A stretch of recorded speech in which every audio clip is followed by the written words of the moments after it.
Well, now back to our top story. Nicholas Loving was set to go before a judge today for a bail hearing in the case, but his appearance was waived. Still, the judge set bail at $10 million. Ben Marjat was inside the courtroom for the hearing, which wrapped up just a short time ago. And Ben, what happened there?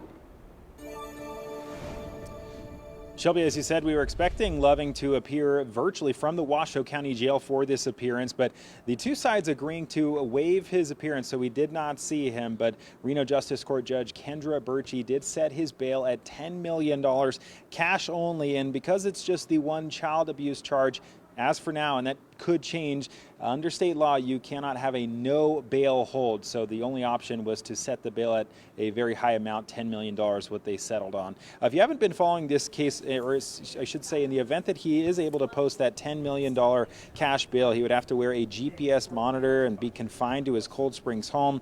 He cannot have contact with his 4 other children or his wife, Andrea. If you haven't followed this story, it started last Thursday morning when deputies went to the family home on Crystal Canyon Drive in Cold Springs.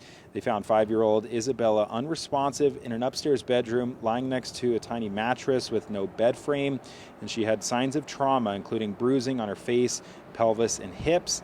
And Nicholas's stories didn't add up for police, and his wife Andrea said she recently saw him kick the girl in the genitals and drag her by the collar or hood of her sweatshirt up the stairs before she then heard a loud thump against a bedroom wall. Nicholas was arrested for 1 count of child abuse causing substantial bodily harm, but more charges could be coming depending on the autopsy. And as for the families 4 other children, we did learn during today's hearing that they are in Child Protective Services CPS custody.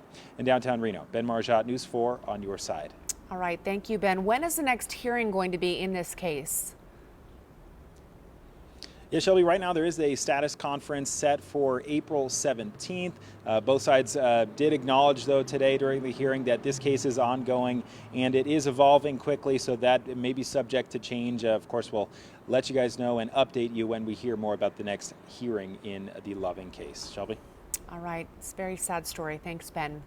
Well, Washoe County District Attorney Chris Hicks vowing a thorough investigation into this case. He released a statement earlier today saying in part, quote, "Like so many in our community, my office was heartbroken to hear of the death of Isabella Loving and the terrible injuries she suffered.